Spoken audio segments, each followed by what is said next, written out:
السلام عليكم، الله يسعد مساء الجميع، كل باسمه. يا هلا ومسهلا، يا تحية.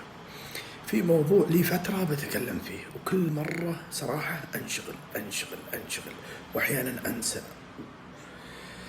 مهم جدا للغاية.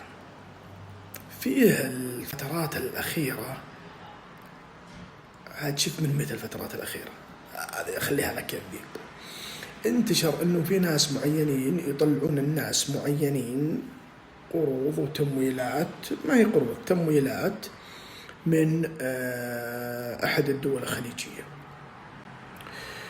وللأسف بعض الناس يعني ما يفكر ولا يهتم في عواقب هذا الأمر، والآخرين ما يهمه يطلع تمويل بظهر هالطرمبة هذا وياخذ فايدته وبقلعته وبقلعة وادرين وما ادري شو إلى آخره.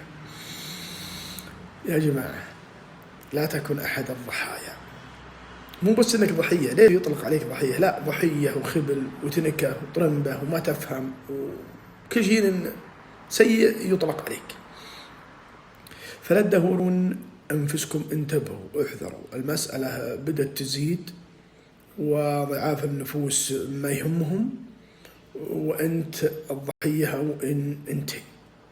فانتبهوا، التمويلات اللي من دول خليجية وأسوي لكم وأحط لكم ولا عليك شيء، ولا لا، ما في شيء اسمه ولا عليك شيء. في اتفاقيات بين دول الخليج تجرونك أنت وياها بذلك.